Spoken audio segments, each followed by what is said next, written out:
Ladies and gentlemen, boys and girls, another installment of Wildwood at Home, or Chewing the Gristle with yours truly. Now, doggone it, today is going to be fun. We got another fantastic guest, a buddy of mine, an extraordinary musician, just a cool cat, Kirk Fletcher, ladies and gentlemen. Kirk, how the heck are you?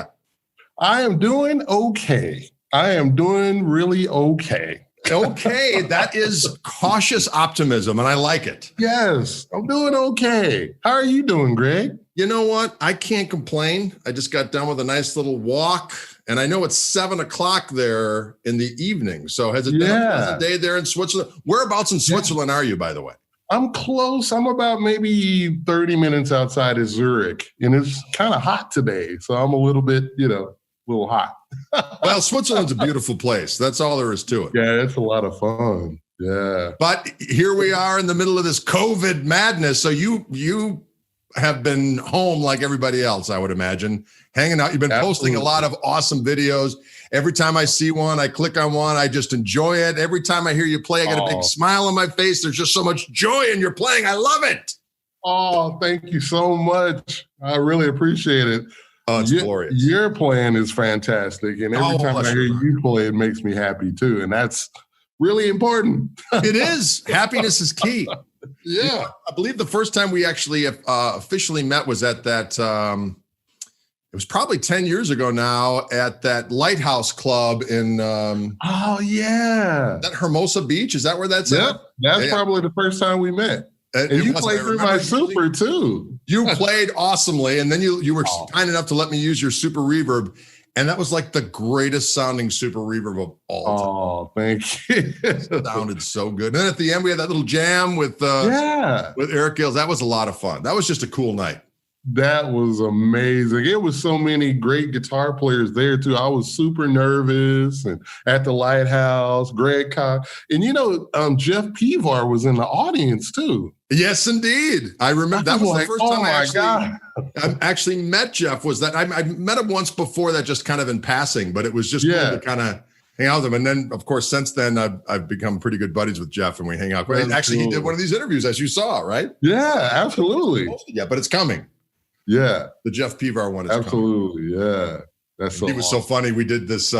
He was in town with David Crosby, and my wife and I went to go see the show, and it was fantastic. And he had just gotten one of my Reverend guitars, one of my Gristle Masters. He got a red one. Yeah. And he was just so funny. In the middle of the show, he just goes like this to the crowd. Yes. That guitar is so.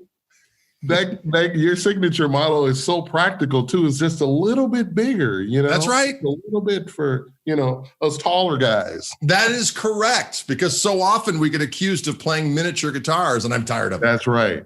Absolutely. I get accused of that all the time. Man, that looks like a pencil in your hands. I'm going to leave that right there. That's right. Oh, let's talk a little bit about your musical history, if you will. So you're from California. You are born and raised in California. Yeah, I'm like one of those crazy dudes. Yeah, I was born and raised in California. Grew up in church. My father was a Pentecostal preacher. So I grew up in the Holiness Church, and just like Roy Buchanan said, the Holy Rollers, the swinging on the chandeliers, jumping and shouting, sort of like the Blues Brothers movie, that church scene in the blues. So, that's sort of my background. Have you seen the light? Yes. And then my older brother played guitar, and, he's the one that got me started playing guitar. So he was 17 years older than me. So you can imagine, he was born in 1958. So his record collection was all the good stuff, R&B, funk, and even Eddie Van Halen, Jimi Hendrix, and all that stuff. So I really was spoiled by, just the music he told me about. And he told me to learn how to play chords and stuff, not just solo. Yeah. Yeah. We have similar backgrounds in that regard. My older brother is 14 years older, and there were 5 girls in between. So I had to room with him. So I was exposed to all of his records because, if I was like all my other friends, most of which were like the oldest in their families, I should have been into like, Kiss and all that kind of stuff. But at the time I was like, Kiss? I mean, you know what I mean? To that, it just didn't seem like a real band compared to the stuff my brother had exposed me to. Yeah. No offense to you Kiss fans out there, but Yeah, totally. But it was just kind of a whole different thing. Yeah. So when did you gravitate towards blues? Because you are what I love so much about your playing is that it's respectful of the past, but you've got your own thing, and it's not an angry blues. And I don't mean that as an aspersion against other individuals, but sometimes when you hear blues being played, there's edge to it that it could be construed as anger. Yeah, absolutely. And I mean, there's just such a it's authentically heartfelt, and it's a joy to listen to. So when did you decide, yeah, I've got all these different influences, but blues is my lane? Well, it's just so comfortable. My family is from Arkansas, and I went there every year for trips. So I was staying, my grandmother lived back in the woods. My uncles listened to blues, my aunt, and everybody listened to blues. And it just, that soil, that Pine Bluff, Arkansas soil every year, it just moved me. And at 13, I saw Albert Colins at the Long Beach Blues Festival too. So, I mean, that's like actual guy with the Telecaster on stage on 10. Like, they didn't even put him in the house at a festival. It was so loud, So, I mean, come on, I'm 13 and I see Albert Colins. I mean, if you want to get somebody into something, show them Albert Colins, So that's really kind of it. And plus, the mid 80s was like, everything was on the radio. You had like Starlicks, you had Guitar Player magazines, you had cassettes you could buy at the Kmart, and everything. So it was just a great time for guitar players, and just guys like, Robin Ford and Larry Carlton and all of that kind of stuff, like a little bit older. They were kind of getting into their 30s and stuff. So they had a little more season and starting their solo careers. But you asked me what got me into blues. Yeah, Albert Colins. I'm all over the place. I'm so excited. No, it's all good. Yeah. Yeah, Albert Colins is one of my all-time faves, without a doubt. Yeah. And that's another one. Just, what's interesting about,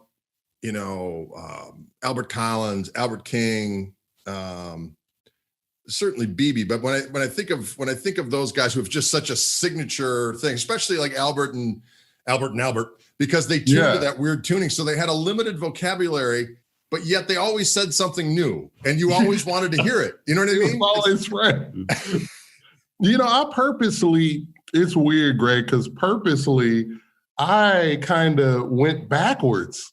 I kind of had learned a lot because in the 80s, you kind of learn, like finger tapping and stuff, because that's part of the language of a kid growing up in the 80s. So I kind of like had to throw away a lot of stuff to get to that point of having, okay, well, maybe Kirk's got a couple things that he does all the time, and kind of trying, because I really studied their style and thought about it, man, they're saying so much with just a couple notes, So I had to really kind of think in a different way, because, you like learn all of this technique and then you have to kind of throw it away in a way. But it still seems. Well, it is an interesting thing. And I was listening. I was on my walk this morning, and I was listening to a gig you did in England. Yeah. With a 4-piece band. I think it was from maybe 2017 or something. It was in black and white footage. Yeah. And it was great. And you opened up with a Freddie King tune.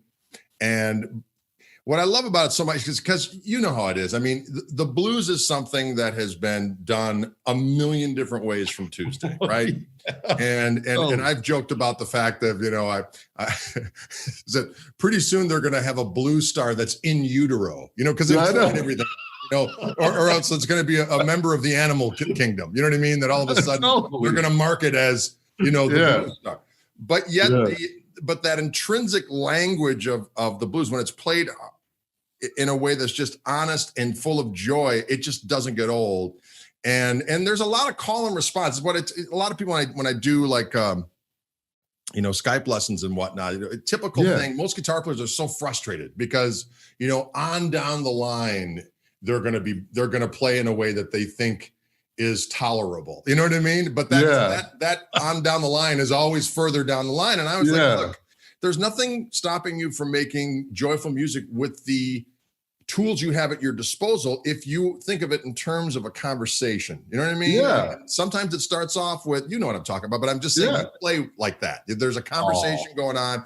It begins, it's accentuated. There's a story being told with apexes and you know what I mean, and more calmer sections. But that's it seems so logical, but yet it isn't to many. I mean, and again, that there's different tastes for everybody, and there's no good or bad or indifferent. But for me, when I hear that, that's something I enjoy listening to.